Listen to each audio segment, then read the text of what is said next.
Assalamu alaikum, ladies and gentlemen. This is Afan Akbar from Valedictorians, and today we have with us Mahat Faraz, who has an exceptional score of 155 in NET Engineering. And आज हम इनसे पूछेंगे कि इनकी study routine क्या थी और क्या अप्रोच इन्होंने यूज़ की इतना एक्सेप्शनल स्कोर हासिल करने के लिए। अस्सलाम वालेकुम महत, कैसे हैं आप? वालेकुम अस्सलाम। ठीक अल्हम्दुलिल्लाह, आप कैसे हैं? थोड़ा सा मैं ठीक अल्हम्दुलिल्लाह। आप थोड़ा सा अपने आप को इंट्रोड्यूस कीजिएगा कि आपका फादर नेम क्या है, आप किस सिटी से बिलोंग करते हैं। मेरा फुल नेम मोहम्मद फराज है और मैं हैदराबाद से बिलोंग करता हूँ, सिंध। नाइस। तो महद, आपने एक एक्सेप्शनल स्कोर 155 अचीव किया है। तो मैं आपसे सबसे पहले पूछना चाहूँगा कि हमें पता है कि कम्पिटिटिव एग्जाम क्रैक करने के लिए सबसे ज़्यादा जो इम्पोर्टेंट चीज़ होती है वो होती है कि आपकी रूटीन क्या है और आप कंसिस्टेंट हैं या नहीं। तो ये बताइएगा हम्म, कि आपकी जो अप्रोच थी और जो रूटीन थी वो क्या थी, आप किस तरह हम्म। प्रिपेयर करते थे, रात को पढ़ते थे या दिन को पढ़ते थे? मेरा ये था कि मुझे बेसिकली अपना ए लेवल्स को भी साथ लेके चलना था, क्योंकि मेरा A2 भी था। ओके। तो मेरे पेरेंट्स ने बोला था कि सिर्फ जब ही ये पेपर्स दो, अगर तुम कॉन्फिडेंट हो कि तुम दोनों चीज़ों को साथ लेके चल सकते हो।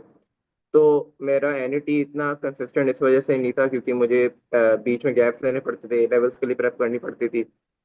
लेकिन ये है कि मैंने शुरू से अगस्त से पढ़ना शुरू किया था, और मैंने अपना सिलेबस जो था वो पूरा जनवरी में ख़त्म कर लिया था। ओके। तो आपका जो एनईटी था वो कंप्यूटर बेस्ड था या पेपर बेस्ड था, यानी आप कराची पेपर पेपर बेस्ड था? Paper base. तो आपने फिर कितनी अटेम्प्ट्स आपने दी कराची में? मैंने कराची में 2 अटेम्प्ट दी थी। मैं एक अटेम्प्ट इस्लामाबाद देने गया था, लेकिन वो कैंसिल हो गई थी, क्योंकि ये फॉरेन डेलीगेशन की वजह से। तो वो अटेम्प्ट मैं नहीं दे सका था। ओके। तो आप बता सकते हैं कि आप ए लेवल्स भी मैनेज कर रहे थे साथ और एनईटी भी पढ़ रहे थे, तो आप दिन में कितने घंटे पढ़ते थे? देखिए, मैं ये तो नहीं करता था कि मैं एनएटी और ए लेवल साथ पढ़ता था, क्योंकि दोनों में जमीन आसमान का फर्क है। अगर मैं ए लेवल्स कर रहा हूँ तो फिर मैं सिर्फ ए लेवल्स ही करता था। अगर एनएटी कर रहा था तो सिर्फ एनएटी करता था। लेकिन दोनों को मैनेज करता तो दिन में 7-8 घंटे तो पढ़ता था हर रोज। ठीक ठीक ठीक। अच्छा महद, अगली चीज़ मुझे बताइएगा कि सबसे ज़्यादा जो आपको सब्जेक्ट इजी लगता था या आपकी, क्योंकि जो नॉर्मली होता है कि स्टूडेंट्स को जो सब्जेक्ट इजी लगता है वो उसको पहले अटेम्प्ट करना पसंद करते हैं। तो जब आप अपने एनईटी हम्म, अटेम्प्ट करे थे तो आपने सबसे पहले कौन सा सब्जेक्ट किया, उसके बाद क्या किया और टाइम किस तरह मैनेज करते थे आप, क्योंकि 180 एमसीक्यूज इन 200 एमसीक्यूज इन 180 मिनट्स, तो वो आपने किस तरह किया? हम्म। वो मैंने इस तरह किया था कि सबसे पहले मैं इंग्लिश अटेम्प्ट करता था, और फिर मैं अपनी फिजिक्स अटेम्प्ट करता था, और फिर एंड में मैं अपनी मैथ्स अटेम्प्ट करता था, क्योंकि मैथ्स से मुझे सबसे ज्यादा टाइम लगता था। मेरी सबसे वीकेस्ट नहीं था, लेकिन मुझे मैथ्स पे टाइम लगता था बहुत ज्यादा। तो मैं इस तरह करता था कि मैं अपनी इंग्लिश जो होती थी वो 11-12 मिनट में कंप्लीट करके बाकी टाइम मैं अपना देता था फिजिक्स को, और कोशिश करता था कि 2 घंटे 1 घंटा 50 मिनट मैथ्स को दूं। ठीक, कितनी अच्छी इस तरह अप्रोच करता है था। कि आप 11 से 12 मिनट में इंग्लिश करके 40 एमसीक्यूज जो होते हैं हम्म, आप काफ़ी सारा टाइम बचा सकते हैं। तो क्योंकि इंग्लिश में आपको या तो आता है एमसीक्यू, तो नहीं आता, नहीं आता तो you can just skip it and move forward. तो इस वजह से इंग्लिश बहुत जल्दी हो जाती थी। बिल्कुल बिल्कुल, ये बहुत अच्छी अप्रोच है। तो महद, ये बताइएगा कि आपने स्पेसिफिकली कौन से स्टडी रिसोर्सेज यूज़ किए, आपके पास कोई पोर्टल था या कोई प्रैक्टिस बुक्स आप रिकमेंड करना चाहेंगे? और इसके अलावा बताइएगा कि आपने कोई एफएलपीज दिए थे, क्योंकि आपने कंप्यूटर बेस्ड भी अटेम्प्ट करना था मगर वो नहीं हो सका और आपने पेपर बेस्ड के अंदर ये रिजल्ट अचीव किया है। तो आपका जो पेपर बेस्ड आपने एफएलपीज वगैरह दिए या आपने कंप्यूटर पे दिए, इस पे भी ज़रा रोशनी डालें। अ, पढ़ा मैंने शुरू में, मैंने हाशिम ज़िया से पढ़ा था। हाशिम ज़िया का जो बैच मैंने ज्वाइन किया था, उससे मैंने अपनी मैथ्स कवर करी थी। और फिजिक्स जो थी वो सारी की सारी मैंने यूट्यूब से पढ़ी थी।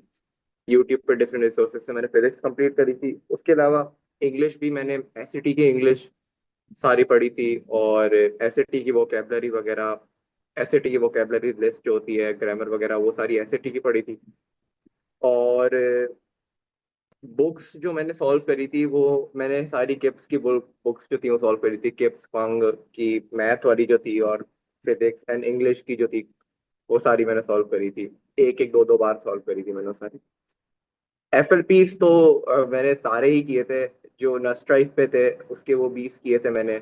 और जो हाशिम ज़िया के पेज पे, हाशिम ज़िया के पोर्टल पे थे, वो भी मैंने जितने भी थे 20-30 वो सारे किए थे। बाकी उसके अलावा मैंने किप्स के एफएलपी मैंने प्रिंट करवाए थे, और साथ में बबल शीट प्रिंट करवाई थी, और फिर घर पे बैठ के मैं पेपर बेस की प्रैक्टिस करता था कि बबल शीट किस तरह फिल करनी है टाइम के अंदर, और उससे बहुत हेल्प हुई थी मेरी। क्लॉड के थ्रू मैंने पेपर्स बनवाए थे, और फिर उनको मैं सॉल्व करता था। ऐसे मैंने 5-6 पेपर किए थे। माशाल्लाह, सच एन इम्प्रेसिव अप्रोच। तो इससे हमें आइडिया होता है कि जो एफ एल पीज़ हैं उनकी कितनी ज़्यादा इंपॉर्टेंस है, कि कितनी ज़्यादा एफ एल पीज़ महद ने अटेम्प्ट किया और उसके बाद वो फिर इतना अच्छा स्कोर लाने में कामयाब हुए। हम्म। लेकिन ये है कि कंप्यूटर बेस्ड और पेपर बेस्ड में जमीन आसमान का फर्क है। अगर आप पेपर बेस्ड दे रहे हो तो फिर आपको पेपर पे ही प्रैक्टिस करनी चाहिए, क्योंकि उधर जाके फिर बिल्कुल ही डिफरेंट सिनेरियो होता है। आपको कंप्यूटर बेस्ड पे बहुत आसानी मिलती है। राइट। अच्छा महद, ये बताइएगा कि आपका 155 का स्कोर है, तो फिर आप कौन सी फील्ड ऑप्ट करेंगे और नेक्स्ट के कौन से कैंपस को ज्वाइन करेंगे? अ, मेरा अभी भी मैं थोड़ा सोच रहा हूँ कि कौन सी फील्ड करूँ, लेकिन मेनली तो मैकेनिकल होगी या तो एरोस्पेस इंजीनियरिंग होगी। सो मैं SMME जो है, H school T of mechanical and aerospace, वो यस। ज्वाइन करूंगा H12 वाले कैंपस में, मेन कैंपस में। तो आई एम स्टिल थिंकिंग कि कौन सा चूज करना चाहिए, लेकिन इंशाल्लाह मैं डिसीजन ले लूंगा। सही। और महज in the end, any final advice you would like to give to your juniors जो अब आगे एनईटी की तैयारी करेंगे? एडवाइस तो ये दूंगा कि कंसिस्टेंसी बहुत इंपॉर्टेंट है, कंसिस्टेंसी और प्रैक्टिस। मैं सिर्फ ये इस वजह से ही कर पाया क्योंकि मैं अगस्त से पढ़ रहा था, और अगस्त से मैं कंसिस्टेंटली पढ़ रहा था। मैंने बहुत एमसीक्यू सॉल्व किए थे, बहुत ज्यादा एमसीक्यू सॉल्व किए थे। और आई वुडेंट से कि जो मैराथन्स होती हैं वो इतनी इंपॉर्टेंट है अगर आप शुरू से पढ़ रहे हो, जो मैराथन यूट्यूब वगैरह में इंपॉर्टेंट है। अगर आप अपनी प्रैक्टिस करोगे और एमसीक्यूज खुद अपने हाथ से सॉल्व करोगे ना, तो I don't think you need marathon इधर।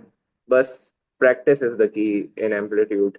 प्रैक्टिस प्रैक्टिस प्रैक्टिस जितनी हो सकती है, 10,000 20,000 एमसीक्यू सॉल्व करो, फिर you'll breeze through the exam. Yes, I would agree कि आपको चैप्टर वाइज सबसे पहले एमसीक्यूज करने चाहिए, जितने ज़्यादा, क्योंकि मैराथॉन्स इतनी हेल्पफुल नहीं होती हैं अगर आपने चैप्टर वाइज एमसीक्यूज सॉल्व नहीं किए हुए। लोग वही लेट शुरू करते हैं पढ़ना, और फिर उनके मैराथन ये उनका वे होता है प्रैक्टिस का, और वो इतनी हेल्पफुल नहीं होती अगर आपकी कॉन्सेप्ट ही क्लियर नहीं है।